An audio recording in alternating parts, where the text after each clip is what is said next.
Isère Économie et Présence, partenaire des entreprises de votre territoire. Acteur et partenaire de l'économie régionale, la Caisse d'épargne Rhône-Alpes vous présente Alpes Décideurs.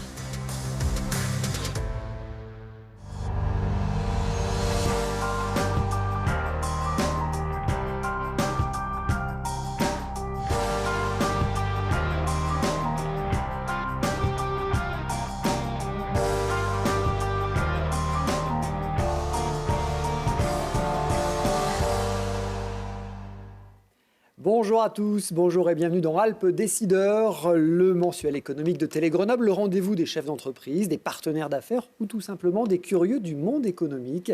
Vous le savez, chaque mois, nous mettons en lumière les entreprises qui font le dynamisme des Alpes. À mes côtés pour nous accompagner, mon complice François Caudet, bonjour. Bonjour Christophe. Président du directoire de la Caisse d'épargne Rhône-Alpes. Ensemble, on parle ? On va parler du comportement d'épargne des Français et ensuite on répondra à une question d'internaute sur la fameuse DPEF. Fameuse. Un peu de teasing, on va voir ce que c'est dans la deuxième partie de l'émission. Les compagnons du Tour de France, une filière synonyme d'excellence, mais aussi de mystère. À Échirolles, la fédération compagnonique accueille près de 600 apprenants. Après un premier diplôme, certains s'élanceront dans un très exigeant Tour de France. Notre reportage Innovation, lui, nous conduira chez PhotoWeb, à Saint-Égrève, où un ambitieux plan de réduction de l'empreinte carbone est en cours. Enfin, focus sur Finoptime, basé à Fontaine. L'entreprise produit des inserts ouverts pour les cheminées et des braseros. En seulement une dizaine d'années, les commandes flambent. Les deux ex-étudiants ingénieurs ont imaginé un projet qui connaît un succès considérable. L'entreprise s'apprête à vivre une nouvelle étape du succès. L'atelier s'agrandit et se modernise et les carnets de commandes explosent.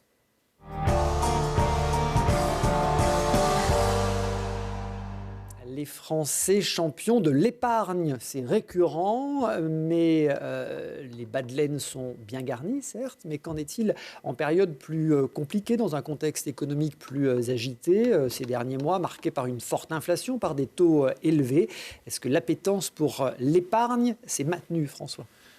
Oui, elle s'est maintenue et il faut comprendre un sujet majeur, c'est que l'épargne, c'est de la précaution. C'est perçu comme de la précaution. Donc plus les Français sont inquiets, plus ils épargnent quand ils peuvent, quand ils en ont les moyens.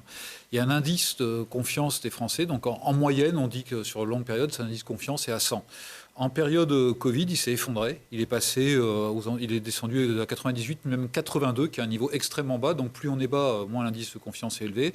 Là, il est en train de remonter, il est à 89, ce qui est un niveau encore historiquement bas, mais moins bas, ça s'améliore un petit peu. Et il y a une réaction face à Alors cet indice de confiance, il se dégrade. Pourquoi ? Parce que stress Covid, inflation, environnement macroéconomique, Ukraine, Russie, etc. Donc ça crée pas mal d'inquiétudes. Face à ces inquiétudes, en fait, les Français, ils font les fourmis et ils épargnent. Alors la France a historiquement un niveau d'épargne très élevé. C'est-à-dire qu'on estime que les Français épargnent 15% à peu près de leurs revenus. Alors l'épargne, c'est ce qu'on met de côté comme argent, mais c'est aussi le remboursement en capital d'un prêt immobilier. Quand vous remboursez votre prêt immobilier, finalement, vous vous désendettez, donc vous augmentez votre patrimoine. C'est une forme d'épargne. Donc c'est tout ça. Sur durée longue, en moyenne, c'est 15%. C'est un niveau déjà très élevé en Europe. Aujourd'hui, on est plutôt aux alentours de 17-18%. Toujours encore, face à cette inquiétude, il y a le sujet de l'inflation, il y a le sujet des retraites aussi, qui préoccupent les Français. Et donc, plus l'environnement est difficile, contrairement à ce qu'on pourrait croire, quand c'est difficile, les gens épargnent plus, ils se privent encore plus pour maintenir leur pouvoir d'achat futur et leur train de vie souhaité à terme. Un peu de l'épargne par précaution, finalement, pour voir venir. C'est de l'épargne de précaution. C'est à la fois pour pouvoir venir au quotidien, mais il y a aussi quand même le sujet de plus en plus prégnant des retraites, qui a changé par contre la donne dans la structure de l'épargne. Derrière cette apparente stabilité dont vous nous parliez, se cache une année record des arbitrages. Comment est-ce qu'on explique du coup ce paradoxe ? Alors, quand on parle d'arbitrage, c'est simplement, il y a deux choses. Il y a le flux d'épargne, donc ça c'est le taux d'épargne, les 17,5% dont je viens de parler. Et puis il y a les arbitrages, c'est sur quel support, sur quel placement en fait, pour être, je mets mon épargne. Ce qui s'est passé ces derniers temps, et ça n'a échappé à personne, les taux d'intérêt ont beaucoup monté. Alors c'est très embêtant pour les emprunteurs, c'est très bien pour les épargnants par contre. Et jusqu'il y a un an et demi, les taux étaient bas. Donc les particuliers ne faisaient pas spécifiquement attention, ils n'avaient pas cherché des produits de rendement puisque les taux étaient bas, donc ils laissaient leur épargne sur des livrets, voire sur leur compte courant, tout simplement, sur leur compte chèque. Avec la remontée des taux d'épargne, on a vu une baisse de l'épargne sur les livrets défiscalisés, sur les comptes courants, etc., pour aller vers le livret A d'abord, qui reste le placement préféré des Français, à 3%, net d'impôts, de tout. Des dépôts à terme qui sont revenus. Donc le dépôt à terme, pour mémoire, pour ceux qui connaissent moins, vous allez voir votre banque et puis vous bloquez de l'argent pendant, mettons, 1 an, et on va vous dire, je vous rémunère tel taux d'intérêt sur la période, etc. Jusqu'à il y a 2 ans, ça rapportait en gros 0, donc ça n'intéressait pas grand monde de bloquer. Quand ça commence à rapporter 3 ou plus, on se dit, tiens, ça vaut peut-être un peu le coup. Et puis il y a l'assurance vie, dans toutes ses formes, qui reste aussi un placement extrêmement prisé des Français. Ce qui est très notable, c'est que quand on regarde sur longue durée, si on regarde sur 30 ans, le patrimoine, l'épargne des Français a été multipliée par 5, alors que l'inflation, elle a fait 1,7. Donc en fait, en euros constants, c'est-à-dire en corrigé de l'inflation, le niveau d'épargne des Français a considérablement augmenté. Et ça, c'est lié à 2 phénomènes majeurs. L'inquiétude sur les retraites. Donc, pour préparer la retraite, la plus jeune génération, et il y a des gens beaucoup plus jeunes que moi autour de cette table, on voit des jeunes qui commencent à travailler sur leur retraite dès 20 ans, pratiquement, ou 25 ans, dès qu'ils rentrent dans la vie active. Donc ça joue. Et puis, un deuxième phénomène qui joue, c'est que l'épargne, en France comme ailleurs, mais notamment en France, est plus détenue par des personnes un peu plus âgées que la moyenne, forcément. Et le vieillissement de la population augmente le niveau d'épargne puisqu'il y a plus de personnes âgées. L'épargne retraite, vous me semblez, ça semble important. Est-ce qu'on peut détailler un peu ? Oui, alors il y a 2 tiers des Français qui se disent, des Français actifs, qui se disent préoccupés par leur niveau de retraite. Forcément, ceux qui sont déjà à la retraite, ils sont moins préoccupés parce que maintenant, c'est fait. Et la même proportion de Français qui jugent prioritaire de se constituer une épargne pour la retraite. Il y a plus de la moitié des Français qui le font. Et ceux qui ne le font pas, ils disent que c'est parce qu'ils n'ont pas les moyens financiers, mais ils aimeraient bien pouvoir le faire. Donc c'est quand même un sujet qu'on retrouve de façon pas forcément intuitive, mais encore une fois, chez des populations très jeunes. Voilà, je suis une génération où, en gros, avant 40 ans ou 45 ans, personne ne se préoccupait de la retraite. Et maintenant, pratiquement dès l'entrée dans la vie active, donc 20-25 ans, ça commence à être une petite musique. Pour faire ça, les supports qui sont le plus utilisés, il y a l'assurance vie, bien sûr, et puis il y a tous les dispositifs spécifiques, les plans d'épargne retraite, alors qui sont soit au sein des entreprises, dans des plans d'épargne retraite entreprises, soit des plans d'épargne retraite individuels. Alors, d'ailleurs, quelquefois, c'est et où, oui, on peut faire avec des avantages, des incitations fiscales.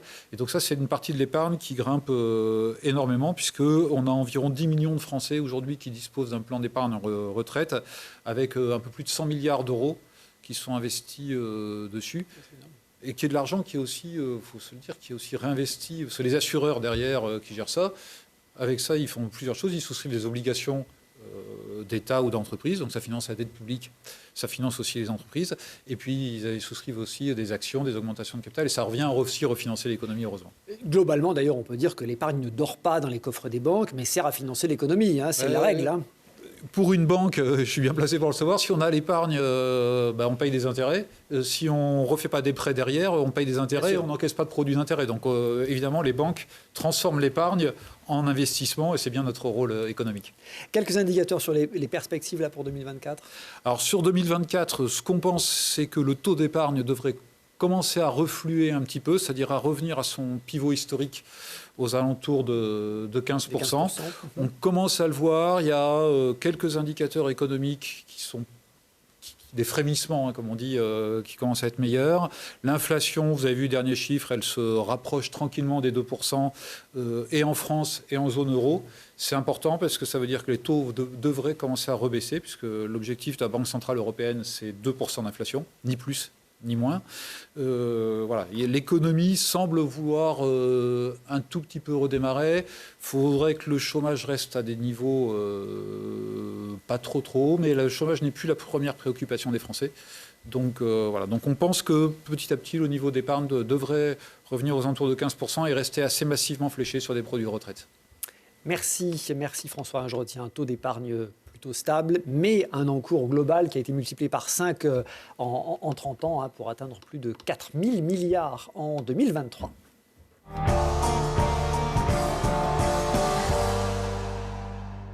Une filière d'excellence et d'engagement à Échirolles. Les compagnons du Tour de France accueillent près de 600 apprenants chaque année. En alternance, ils se forment au métier de la construction bois, de la maçonnerie, de la peinture. Et certains choisiront de poursuivre en s'engageant dans un très exigeant Tour de France. Le compagnonnage, c'est l'art de transmettre des formations, mais aussi des valeurs. On en parle avec Pierre Thévenin. Bonjour Pierre. Bonjour. Vous êtes responsable formation à la Fédération compagnonnique régionale de Grenoble-Échirolles. Et on en parle avec David Clémensin. Bonjour. Bonjour. Vous êtes un jeune apprenant, itinérant en charpente. Vous avez 20 ans. Merci d'être avec nous pour témoigner. Pierre, d'abord, pour qu'on comprenne bien la différence entre les compagnons du Tour de France, les compagnons du devoir, qu'on s'y retrouve. Eh bien, effectivement, ce n'est pas évident pour le tout public et ça peut prêter à confusion parce que des noms, des symboles sont les mêmes et c'est bien normal parce que les origines sont les mêmes. On est tous issus d'une organisation compagnonique qui a plusieurs siècles d'existence pour certains métiers et qui est passée d'une organisation par métier progressivement à des regroupements par association ou fédération, pour celle que je représente, qui, au fil de la révolution industriels d'abord et puis des grandes guerres ont eu la nécessité de se refonder. Et donc aujourd'hui, on a l'association ouvrière donc, qui est communément appelée les Compagnons du Devoir, qui sont représentés par une soixantaine de métiers, un petit peu partout sur le territoire français. Et puis la Fédération compagnonique dont je fais partie aujourd'hui, qui est plutôt une douzaine de métiers axés initialement sur les métiers du bâtiment, même si on a récemment accueilli des boulangers-pâtissiers. Et puis il existe même d'autres mouvements compagnoniques en France, dont le tout premier à s'être fédéré de cette manière, qui est l'Union compagnonique des Devoirs Unis.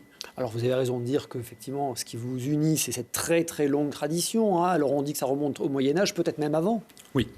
Les traces historiques, c'est plutôt au XIIIe siècle, et avant, c'est de la légende, mais effectivement, on emprunte des morales issues de légendes, et c'est tout à fait normal, je pense que tout le monde véhicule ce genre de choses. Nous, effectivement, on utilise ces légendes-là pour transmettre des valeurs, et puis on utilise la partie historique pour s'appuyer sur des connaissances solides de nos métiers. Bon, j'ai même lu que le compagnonnage avait été inscrit sur la liste représentative du patrimoine culturel immatériel de l'UNESCO. Tout à fait, en 2009. Et il y a le compagnonnage et puis cette façon d'apprendre en voyageant qui est le Tour de France, qui est également reconnu à l'UNESCO. On va évidemment y revenir. Alors la fédération compagnonique que vous représentez a fêté l'an dernier ses 70 ans et elle est installée du coup ici à Échirolles, avenue de Grugliasco. C'est ça, à Échirolles, nous sommes un des 16 centres de formation du réseau national qui comporte une trentaine de lieux d'hébergement. Mais à Échirolles, oui, on est un centre assez conséquent pour notre réseau. Alors je le disais aussi en introduction, vous parlez-vous d'apprenants ou d'apprentis? Expliquez-moi. Eh bien, les apprenants, c'est un terme générique qui va englober tout le monde parce qu'on est capable de s'adapter à la formation de quelques jours ou quelques semaines pour un salarié, pour un indépendant, pour une montée en compétences bien spécifique, mais aussi des formations longues, donc soit pour des adultes en reconversion, soit pour des plus jeunes. Donc apprenti, c'est plus un contrat qui correspond à une situation administrative. Mais pour faire une formation par alternance, il y a autre chose que des apprentis. On peut très bien le faire en tant que salarié, en contrat pro ou autre. En tout cas, on est, nous, aujourd'hui, capables de former tout un chacun, tous ceux qui sont motivés pour l'être, avec quand même une majorité d'apprentis parmi nos apprenants. Alors, 600 apprenants chez vous, chez les compagnons du Tour de France à Échirolles. Des jeunes, mais pas que des jeunes. Qui sont ces personnes que vous formez ? Eh bien, donc, on va pouvoir former soit un jeune sorti de collège, qui lui va s'orienter plutôt vers un contrat d'apprentissage. 15 ans, hein ? Voilà, c'est ça. Généralement 15 ans, 16 ans. Donc, on va pouvoir les orienter soit vers un de nos lycées pro, qui est unique en France, qui permet de garder le statut scolaire pour ceux qui sont prêts à bouger. Et s'ils veulent se former localement sur Échirolles, on va donc les orienter vers un premier diplôme, qui est généralement un CAP pour nos métiers. Et donc, on va pouvoir les former de cette manière sur 1 an ou 2 ans s'ils n'ont pas de diplôme. Mais on peut tout aussi bien former donc, des adultes, que ce soit sous un statut demandeur d'emploi ou avec un projet de transition professionnelle ou d'autres dispositifs, notamment pour les indépendants qui vont pouvoir se faire financer par la Chambre des métiers ou autres. Voilà. Jusqu'à maintenant, beaucoup d'hommes, mais les compagnons se féminisent. Oui. Pas aussi vite qu'on le voudrait, mais oui, les compagnons... Avis à vous, mesdames. Oui, tout à fait, les compagnons... On dit des compagnonnes, du coup ? Ça dépend des métiers. Non, certains ont tranché pour dire compagnons pour tout le monde, et on est voué à évoluer en tout cas, et ça force à se poser ce genre de questions qui ne sont pas si anodines que ça, et c'est vrai que c'est tant mieux. En tout cas, aujourd'hui... Le recrutement est ouvert. Voilà, le recrutement est ouvert et on recrute parmi le tout public et parmi nos métiers. Donc là, c'est les métiers qui se féminisent dans un premier temps. Et nous, on suit la marche et on essaie de pousser dans ce sens-là, notamment au niveau Auvergne-Rhône-Alpes. On a été assez dynamique sur ce secteur. Et cette année, on a pu accueillir en journée porte ouverte et puis en immersion pour certaines, quasiment 300 femmes là, sur 2023-24. Donc on était satisfait de ce résultat. Bon, illustration concrète avec vous, David. Votre parcours, c'est comment est-ce que vous avez atterri, entre guillemets, chez les compagnons? Alors moi, j'ai commencé par l'IEFCTF de Mouchard, donc le lycée pro dont parlait Pierre tout à l'heure, qui m'a permis d'être directement dans un siège pendant mon apprentissage. Donc après la troisième, du coup. Exactement, tout de suite après le brevet des collèges. Et c'est cette présence dans les sièges qui m'a donné envie par la suite de partir sur le Tour de France. Donc là, je suis encore sur le Tour de France et cette année à Grenoble. Voilà, et puis je participe aussi au WorldSkills. Donc je vais représenter la France à Lyon pour la compétition internationale. Ouais, c'est les Jeux Olympiques des métiers. On va évidemment en reparler. Je vais vous cuisiner là-dessus parce que c'est un honneur, mais ça doit être aussi une sacrée pression. Vous avez aujourd'hui 20 ans, donc ça fait 5 ans que vous êtes en formation, si je compte bien, 4-5 ans. Comment est-ce que vous avez choisi cette filière, d'abord de la charpente et des compagnons? J'ai eu la chance, je pense, de ne pas trop me poser de questions. Depuis que je suis tout petit, j'ai toujours été attiré par les travaux manuels, le travail du bois. Puis voilà, j'avais un oncle qui était donc compagnon, qui m'a orienté vers le lycée professionnel de Mouchard. Et après le collège, ça s'est fait un peu tout seul. Voilà. Donc c'est dans l'ADN. ADN, je ne sais pas, en tout cas, on est là. Très bien. Comment se passent les sélections, Pierre? Donc pour rentrer d'abord sur le Tour de France, il faut avoir passé un premier diplôme de formation initiale. Et pour intégrer nos centres de formation, on a besoin de se connaître et d'apprendre à adapter notre parcours. Donc on propose une formation à tous ceux qui sont motivés pour l'être, mais on a besoin de passer par un positionnement, donc à la fois professionnel et puis une partie aussi sur de l'enseignement général, de la logique, des questions de vision dans l'espace. Et à partir de là, on peut définir, nous, une durée de formation et puis un parcours adapté.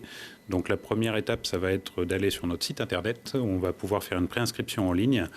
Et suite à ça, on va se rencontrer pour faire ce premier positionnement et dérouler cette formation qui, la plupart du temps, va durer plusieurs années. Oui, il y a un entretien individuel qui est quand même le passage obligé pour orienter vers le parcours le plus adapté. C'est ça. Et puis nous, apporter une réponse adaptée à la situation de la personne parce que certains adultes en reconversion n'ont pas les mêmes besoins de justificatifs qu'un jeune qui sort de collège. Bon, quel métier quand même, parce qu'on n'a pas dit les métiers auxquels on est formé du coup à Échirolles précisément. Alors à Échirolles, on est formé sur les métiers du bois, c'est ce qui va nous représenter le plus en termes d'effectifs. Donc on a des charpentiers, menuisiers, ébénistes, mais on a également des maçons, on a des maçons et constructeurs béton armés qui sont aujourd'hui des diplômes différents. On a des plâtriers, plaquistes, des étancheurs, on va retrouver également des peintres et puis des couvreurs, zingueurs. Et puis une nouveauté qui est tendance, le marché en a besoin, c'est la rénovation énergétique. Oui, alors le marché a besoin de tous nos métiers. On a oui, pardon. Du plein emploi et tout à l'heure on parlait des questions justement démographiques ou de retraite et c'est vrai que nos métiers recherchent très activement des ouvriers et qualifiés et très qualifiés. Donc effectivement, on est en recherche d'apprenants et les entreprises de salariés derrière. Et donc, parmi les secteurs très demandés et aujourd'hui encore trop méconnus, on a ce titre pro donc, de chargé d'affaires en rénovation énergétique du bâtiment qui va permettre à des personnes d'avoir un avis, une approche un petit peu plus globale, disons-nous, de la rénovation énergétique. Parce qu'aujourd'hui, on a d'excellents techniciens, mais qui se concentrent soit sur l'organe de chauffage, soit sur la fenêtre, soit sur le toit. Et là, on a besoin de quelqu'un qui sache optimiser l'enveloppe budgétaire pour réussir au mieux ces travaux de rénovation énergétique. Je le disais, ce milieu des compagnons, il est engageant. Il est aussi pour nous, de l'extérieur, un peu mystérieux. Vous le ressentez, vous, de l'intérieur ?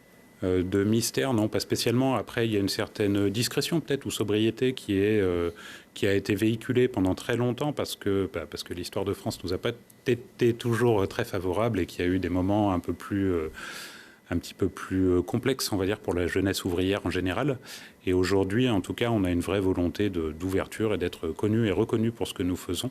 Et c'est bien la raison pour laquelle on fait des portes ouvertes et des participations à des événements d'ampleur et nationale et internationale comme celui auquel David va prendre part. On va en parler. Alors, porte ouverte à Échirolles le 17 avril, hein, c'est bien ça, donc pour notre tous ceux qui sont quatrième de la intéressés. Et puis, évidemment, des opérations qu'on suivra. Alors, c'est World Skills, ces Jeux Olympiques des métiers, les World Skills, cette année, ce sera en plus tout près de chez nous, hein, à Lyon, à Eurexpo. David, vous avez été sélectionné, vous allez représenter la France pour les métiers de la charpente, c'est ça? Oui, voilà, exactement. Suite aux sélections nationales donc, qui ont eu lieu en septembre à Lyon, donc c'était les sélectionnés de chaque région qui sont affrontés donc, pendant 22 heures sur un sujet. Et ben, de là a découlé donc, voilà, ma sélection pour les finales internationales à Lyon. Bon, ça a l'air très simple comme ça, mais c'est quoi, 1 an et demi de préparation quand même? Voilà, ça demande un certain investissement. Alors, quel certain? Comment on se prépare? Comme je suis sur le Tour de France, j'ai la chance de faire les cours du soir, les cours du samedi. Et à travers ces cours, voilà, je spécialise un peu mes entraînements. Et puis après, en plus, on a des stages, on a des formations pour spécifiquement s'entraîner à ces concours. Et voilà, en plus de ça, voilà, je suis sur Échirolles pour m'entraîner davantage pour l'événement de septembre. Concrètement, vous savez quelle épreuve vous attend ou comment ça se passe? Alors, on ne connaît pas le sujet, c'est une épreuve ponctuelle, donc on entraîne juste, on s'entraîne juste à essayer d'avoir des automatismes, gagner en compétences pour le jour J être le meilleur possible et pouvoir sortir la meilleure pièce possible. Donc ce sera la réalisation d'une pièce de charpente, vous allez être plusieurs nations côte à côte à faire la même pièce, voilà, on est d'accord? Dans un temps donné, j'imagine? Ça dure 22 heures, c'est ça? Voilà, 22 heures. Donc il y a un aspect physique aussi. Il y a un aspect physique, oui. Ça semble très simple quand vous en parlez, mais oui, enfin... voilà, on se prépare pour. Ouais. Non, c'est tous les 2 ans, hein, donc voilà. Effectivement, il ne faut pas se louper. Il y a combien du coup de nations qui sont en compétition avec vous? Il y a une quinzaine de nations. D'accord. Voilà, c'est différent en fonction de chaque métier. Chaque métier a plus ou moins de pays, mais... Bon, vous avez la pression? Comment... Voilà, on fait tout pour en avoir le moins possible. Bon, très bien. Vous allez nous raconter du coup ce Tour de France dans lequel vous êtes engagé depuis maintenant 4 ans, parce que c'est effectivement une spécificité de cette formation avec les compagnons. Alors, il n'est pas obligatoire, le Tour de France, hein? Le Tour de France, non, pas du tout. Nous, on incite ceux qui veulent partir voyager à venir pousser nos portes. Donc après un premier diplôme, ils peuvent choisir de le faire ou pas? Oui, voilà. Il n'y a pas d'automatisme. En tout cas, le premier diplôme est un prérequis parce qu'on a évoqué donc les cours du soir et les cours du samedi qui sont sur une période de l'année un perfectionnement professionnel, mais il s'agit bien d'un perfectionnement. Et on a besoin d'asseoir tous les fondamentaux qui sont la sécurité aux machines, l'environnement professionnel dans son ensemble. Et c'est vrai que pour un jeune sorti de collège, il y a besoin déjà de confirmer le choix de métier, parce que certains vont se rendre compte que c'est pas tout à fait ce qu'ils veulent. Et quand on est sur le Tour de France, on doit être déjà convaincu de son orientation. Donc on a ce premier palier qui est très souvent un CAP, même si ça peut être aussi un bac pro ou un titre pro. Mais on va passer par cette case de formation initiale et ensuite soit continuer à se perfectionner localement, soit partir sur le Tour de France. Et là, auquel cas, c'est les compagnons qui vont trouver et l'hébergement et l'entreprise et assurer la formation professionnelle. Alors, il peut durer de 4 à 8 ans et c'est le rythme d'une ville par an. Voilà, ça c'est l'obligation. C'est l'obligation générale. Après, il y a toujours des cas particuliers. Certains peuvent voyager un peu plus. Là, notamment, David vient de changer de ville en cours d'année. Mais on peut, de cette manière, en tout cas, découvrir donc différentes régions, différents collectifs humains et s'enrichir. C'est une école de la vie. David, vous allez nous expliquer ce Tour de France, du coup, dans lequel vous êtes lancé. Depuis combien de temps? Quelle ville vous avez parcouru? Comment ça s'est passé? Qu'est-ce que vous avez appris? Qu'est-ce que j'ai appris? Plein de choses, mais j'ai commencé d'abord avec Mouchard, j'étais en apprentissage à Bordeaux, donc j'étais à l'école dans le Jura, et puis mon apprentissage je le faisais à Bordeaux, donc c'était le début, parce que je vivais avec les itinérants, et c'est ça qui m'a donné envie de partir. Donc après Mouchard, donc je suis parti à Paris, 1 an à Paris, là j'ai été adopté, et après donc je suis parti en Cayenne de Toulouse, plus précisément à Tarbes, voilà, et à chaque fois qu'on change de ville, automatiquement on rencontre et des gens différents, et surtout des techniques de travail différentes. Donc voilà, les charpentes sur la région parisienne, elles n'ont rien à voir avec les charpentes à Tarbes, où on va aussi toucher peut-être un peu plus de couverture, on va voir vraiment la vie professionnelle d'un ouvrier à Tarbes. Et après Tarbes, j'ai bougé à Agen, où j'ai fait mon travail de réception. Et ensuite, c'était cette année où je suis allé à Paris, puis ensuite Grenoble jusqu'à ce week-end. Bon, Paris, on peut juste faire une petite aparté sur Paris, parce que vous avez bossé sur la cathédrale Notre-Dame. Ouais, j'ai eu la chance d'avoir l'opportunité de travailler sur la cathédrale. Donc normalement, on évite de refaire 2 fois les mêmes villes, mais donc là, voilà, j'ai une opportunité qui s'était offerte à moi, en plus en parallèle des concours. Donc voilà. Qu'est-ce que vous avez fait du coup sur la cathédrale? Alors moi, je travaillais dans une entreprise qui était chargée du levage, et des sous-traitants pour le levage de la nef. Donc voilà, cette partie de charpente entre la flèche et les beffrois.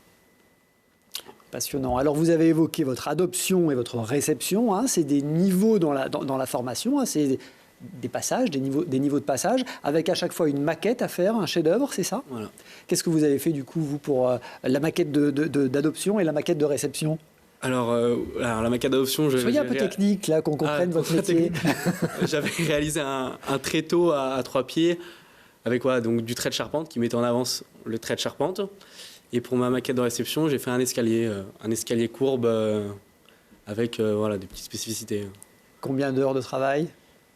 Alors ouais, j'ai pas compté, mais généralement on c'est la question bête que tout le monde vous pose. Alors vous le savez. Le souci, c'est qu'on prend peur quand on compte nos heures. Alors non, je pense que aux alentours de 400 heures, je pense 400 heures. Et ça, c'est quelque chose que vous faites le samedi, le dimanche, et après ou la nuit, en plus de votre formation et... C'est un projet personnel à part entière. C'est un projet personnel, mais sur lequel on peut solliciter une aide et l'aide sera apportée de toute façon. Et par rapport à un cursus étudiant, comme on peut se l'imaginer, d'un étudiant un petit peu plus isolé qui va parfois se retrouver en difficulté, là on est vraiment porté par un collectif et porté par un groupe et chacun va s'entraider. Et ceux qui ont un petit peu plus d'expérience, même si c'est que quelques mois de plus, sont là pour accompagner ceux qui démarrent. Et on n'est jamais isolé pour faire ces réalisations. Ça allait être ma dernière question, parce que le compagnonnage, on a le sentiment que c'est une formation, c'est surtout la transmission de savoir, mais c'est aussi une philosophie. Oui, c'est sûr qu'on n'a pas traversé les siècles en étant isolé et individualiste. Donc là, c'est tout l'inverse. Même si, et on en parle aujourd'hui, on participe à des concours de promotion des métiers, c'est pour être meilleur que ce qu'on était hier, pas pour être simplement meilleur qu'un deuxième. Et aujourd'hui, nous, on va forcer la coopération et la solidarité.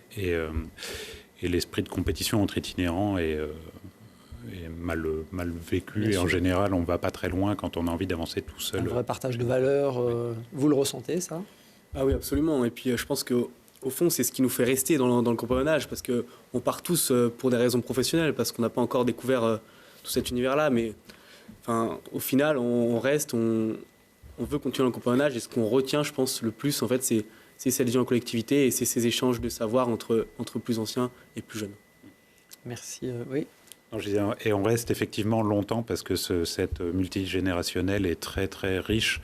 Et aujourd'hui, la Fédération d'Échirolles, pour reprendre l'exemple, c'est une centaine de compagnons adhérents de toutes les générations qui reviennent encore participer à la vie associative pour les itinérants. Pierre, David, merci infiniment d'avoir été avec nous pour nous faire découvrir votre univers. Merci pour vos témoignages. On le rappelle, les compagnons du Tour de France est à Échirolles, avenue de Grugliasco, avec une journée porte ouverte le 17 avril prochain, 2024.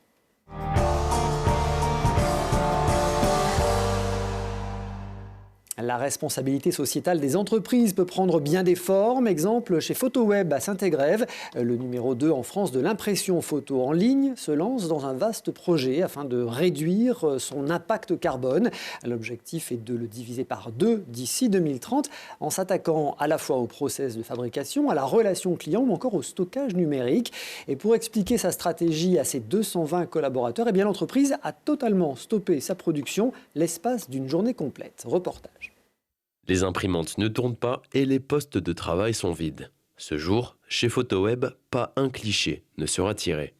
Le numéro 2 de l'impression photo sur le marché français a décidé d'arrêter sa production pour expliquer à ses collaborateurs le virage responsable que prend l'entreprise. On veut chercher à décarboner ce métier et à ce que PhotoWeb devienne le pionnier de la décarbonation du secteur de la photo. Lorsqu'on a fait notre bilan carbone, on a eu la très grosse surprise de découvrir que 20% des émissions de CO2 étaient réalisées par un seul produit, le tirage photo. Et depuis 1 an et demi, on a engagé une recherche et développement avec un partenaire industriel et on va être en mesure dès 2025 de proposer une alternative à ce produit plutôt polluant, on va dire, parce que 20% d'émissions de CO2 de l'entreprise, et de le diviser par 3 avec ce nouveau produit. Le développement de cette machine a coûté 4 millions d'euros à PhotoWeb. En complément, chaque produit va bénéficier d'une analyse carbone pour proposer des alternatives éco-conçues. Pour les salariés, ce changement est bien vu. Je sentais que ça devenait une valeur qui était de plus en plus importante pour moi. Et du coup, ça me rassure de voir que mon entreprise, elle fait aussi grandir cette valeur en même temps que la mienne. Et aujourd'hui, je ne sais pas dans quelle mesure j'arriverai à rester dans une entreprise dans laquelle je ne serai plus en adéquation par rapport à ça. En 2024, ce sont 5 millions d'euros qui seront investis pour la décarbonation de leurs produits. Jusqu'à aujourd'hui, l'entreprise produisait 10 000 tonnes de CO2 par an, soit l'équivalent de 9 000 vols Paris-New York en avion de ligne. On sait qu'on n'est pas parfait, qu'on a encore beaucoup de chemin à parcourir. On a des limites comme par exemple sur le transport. Aujourd'hui, un client qui commande des tirages photos, un livre photo, va recevoir plusieurs colis. Et ça, c'est un gros projet qu'on souhaite travailler effectivement en production pour limiter le volume de colis envoyés et travailler sur un regroupement des envois. En 2023, l'entreprise a enregistré un chiffre d'affaires de 36 millions d'euros et a imprimé 70 millions de photos. L'ambition de Photoweb est d'avoir 100% de leurs produits éco-conçus d'ici 2030. Et ce nouveau process d'impression plus vertueux devrait être en place chez Photoweb d'ici la fin 2024. Et l'entreprise a d'ailleurs choisi de ne pas déposer de brevet afin que son innovation puisse profiter à d'autres opérateurs de l'impression photo.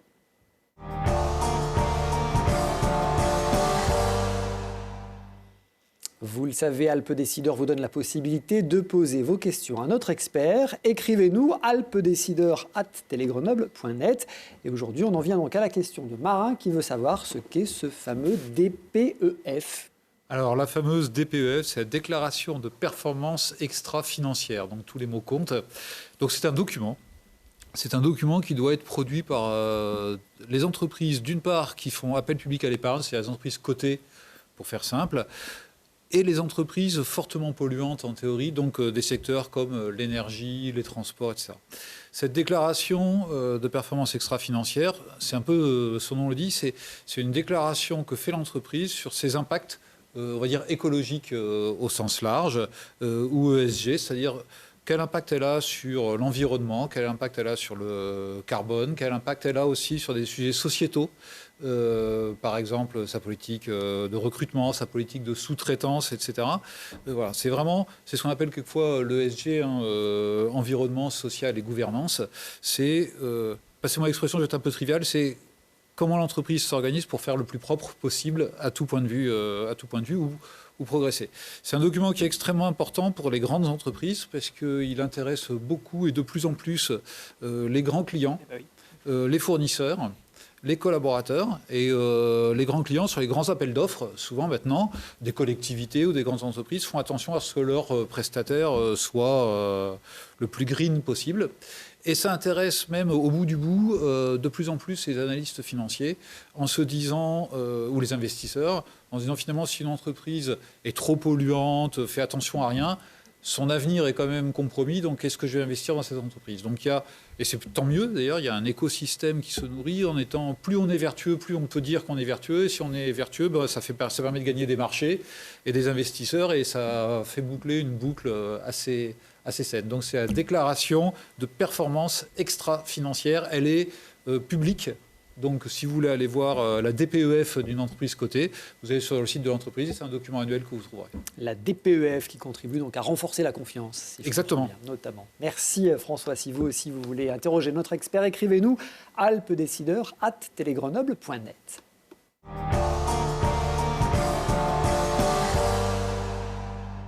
Les cheminées à foyer ouvert interdits afin de préserver la qualité de l'air. C'était sans compter sur Finoptime qui envoie cette sentence aux oubliettes. 10 ans après sa création, la petite start-up iséroise, née d'un projet d'étudiants, a bien grandi et ses créateurs espèrent multiplier par 5 le chiffre d'affaires dans les 5 ans à venir. Baptiste Ploquin, bonjour. Bonjour. Merci d'être avec nous. Alors on est très très heureux de vous retrouver sur le plateau de Télé Grenoble. On vous avait accueilli au tout début de l'entreprise il y a 7 ou 8 ans.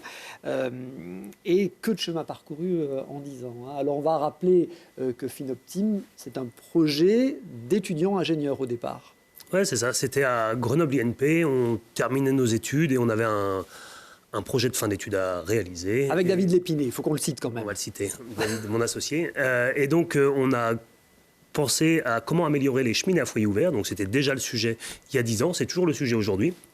Et on a inventé l'insert ouvert qui permet donc de rénover les cheminées à foyer ouvert sans faire de travaux, plus de chaleur, moins de pollution. Et on a développé petit à petit notre gamme de produits, nos compétences pour grossir bien comme il faut. On va en parler évidemment parce que ce projet d'étudiant a rencontré du coup d'abord un processus de production et puis un public. Tout récemment, vous avez même racheté toutes les parts de votre entreprise. Vous agrandissez, vous embauchez. Enfin, c'est vraiment la phase de croissance de l'entreprise. Sur ces fameux inserts à foyer ouvert, d'abord, les avantages, on va les rappeler. Alors, les avantages, c'est qu'on peut continuer à utiliser sa cheminée à foyer ouvert, en foyer ouvert, donc sans vitre devant. Donc, on entend le beau crépitement du feu. Exactement, on voit le feu. On ne fait pas de travaux, c'est-à-dire que l'appareil arrive, il est sur mesure par rapport à la taille de la cheminée, par rapport à la cheminée, donc il est déposé dans la cheminée et il est prêt à l'emploi, donc il n'y a pas de tubage à rajouter, il n'y a pas de travaux à prévoir, donc c'était excessivement simple, ça c'est sur le côté pratique. Et ensuite sur le côté technique, plus de chaleur, donc une cheminée à foyer ouvert c'est 10% de rendement, là on va passer à 45%.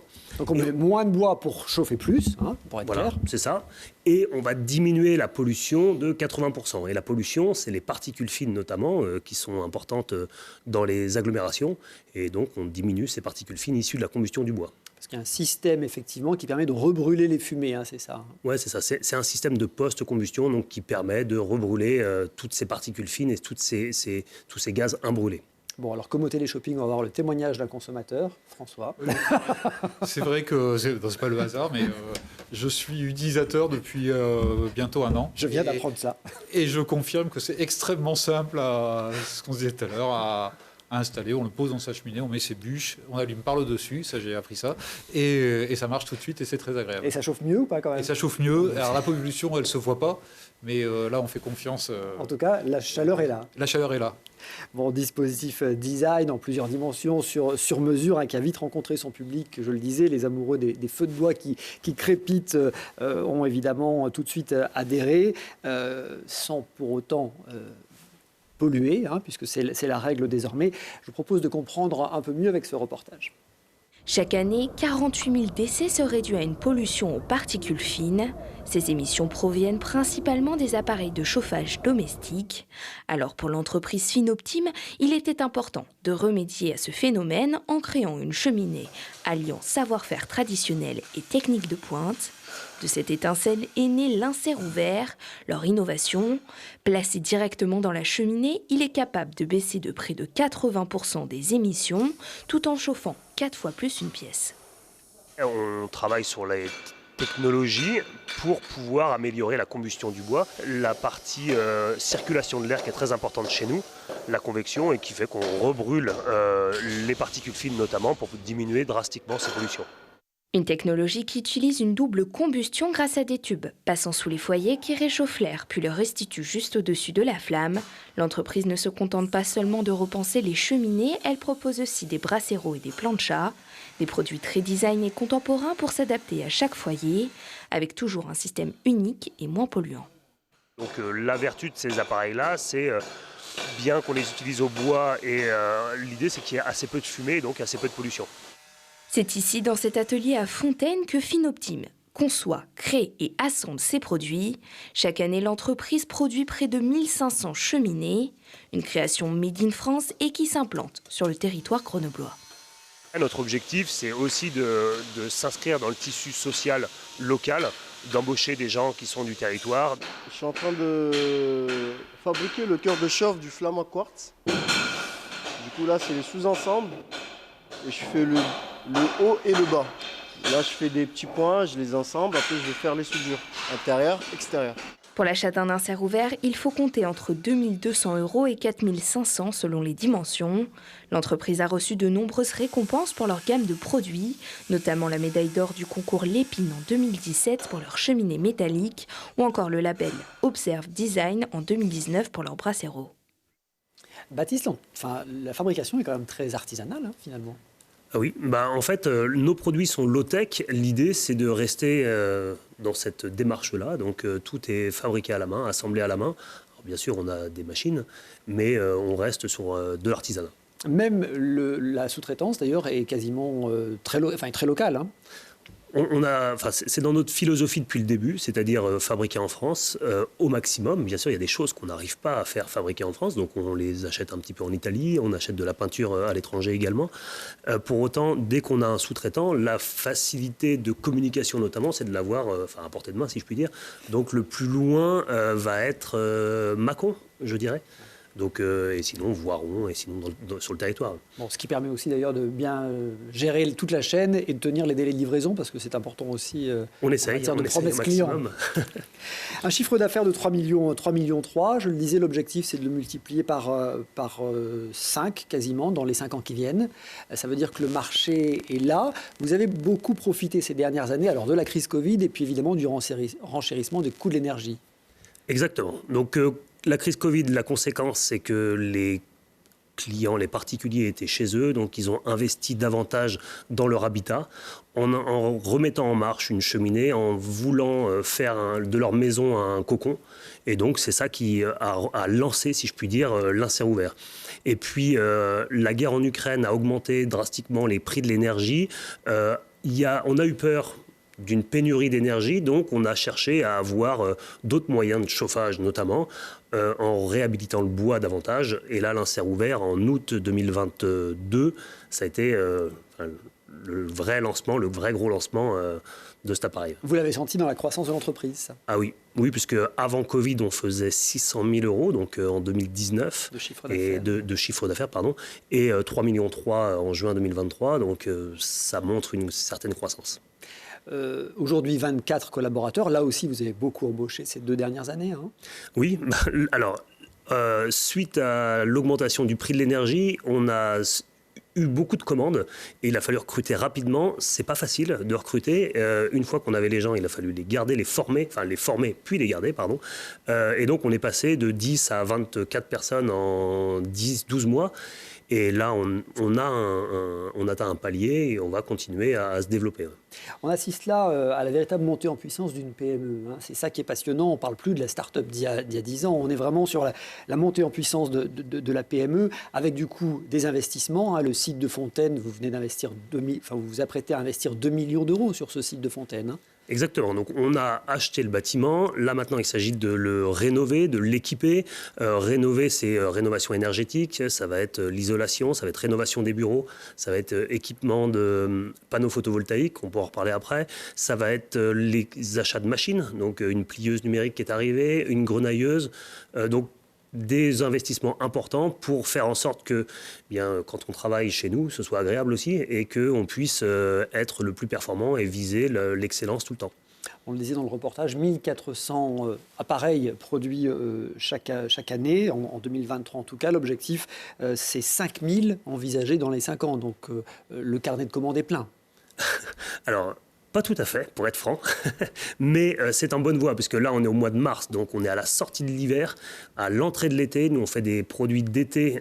Donc les bras zéro, hein, les fameux bras zéro et plancha, on commence la période estivale et on termine la période hivernale. Donc on est à la croisée des chemins, là, et là, la nouvelle saison démarre. Donc c'est passionnant. Bon, et puis en 2023, il y a eu une étape décisive puisque vous avez pu, avec votre associé David Lépiné, reprendre l'ensemble des parts du capital de l'entreprise, hein, qui était à 40% détenu par des investisseurs. Vous avez racheté l'intégralité, ce qui vous donne les coups des franches et ce qui vous permet d'envisager, encore une fois, peut-être une future montée en puissance de l'entreprise. Oui, alors on avait des actionnaires qui sont rentrés en 2016 et en 2022, c'était la fin du cycle d'investissement, donc il fallait qu'ils se désengagent. Soit on trouvait d'autres partenaires financiers à ce moment-là, et comme l'activité se passait bien et qu'on avait la possibilité de racheter ce capital, eh bien on en a profité pour le faire. Effectivement, se donner de l'air pour pouvoir envisager, comme vous le disiez, une prochaine augmentation de capital, même si ce n'est pas à l'ordre du jour aujourd'hui, mais surtout être plus libre de nos choix également. Oui, la capacité de décision est entre vos mains. Exactement. Donc même si je ne remets pas du tout en cause l'action qu'ont eu nos actionnaires sur nous, puisqu'ils nous ont permis de nous développer. Et ça, c'était super. Et leur sortie du capital était programmée dès le départ, d'ailleurs. Ça a été programmé. En fait, tout s'est fait normalement. En fait, ça s'est bien passé. Ce n'est pas toujours le cas, je le sais. Mais pour autant, nous, ça a été très fluide et très agréable. Donc je le souhaite à tout le monde.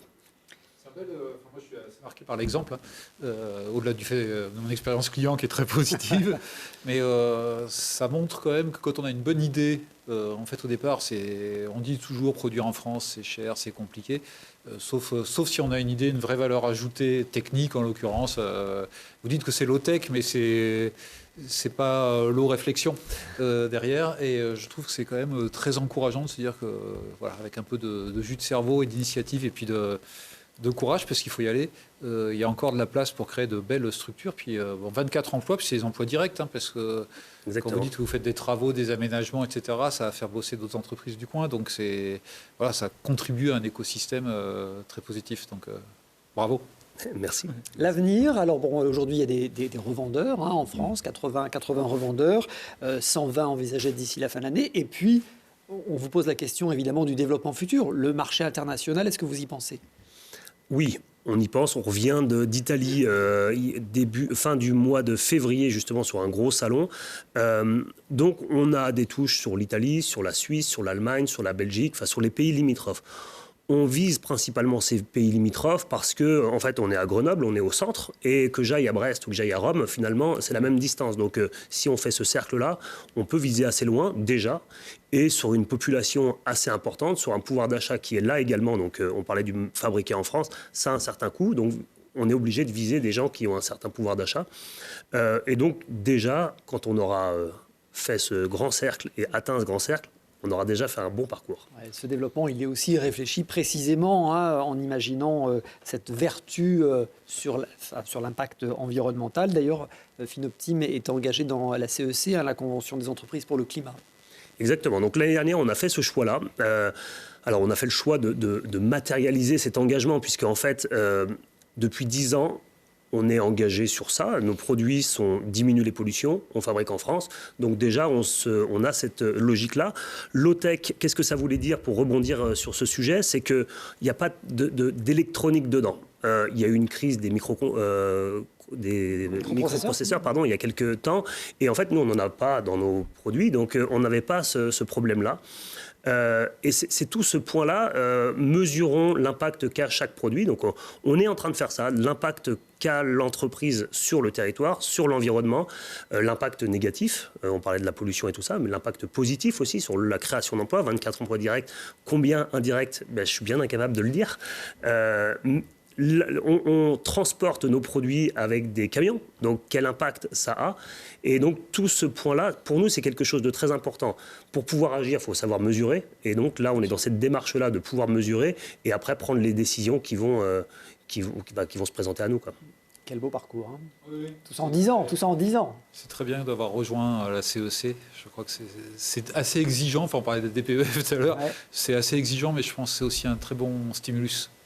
Ça oblige à progresser une fois qu'on s'est lancé dans ce parcours. C'est exigeant professionnellement, mais personnellement aussi. L'engagement, il est émotionnel également. Et quand on prend tout ce qu'on apprend dans la figure, c'est pas toujours facile de dormir après ça.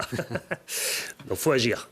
Alors, merci beaucoup, Baptiste. On a été très heureux d'avoir de vos bonnes nouvelles. N'hésitez pas à nous tenir au courant. Vous passerez le bonjour à David également.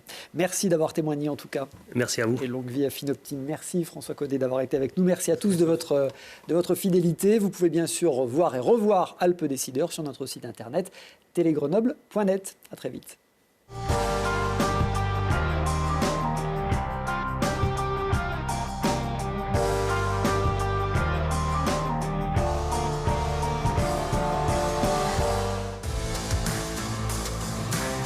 C'était Alpes Décideurs avec la Caisse d'épargne Rhône-Alpes, une banque commerciale, régionale et coopérative. Nord Isère Économie et Présence, partenaires des entreprises de votre territoire.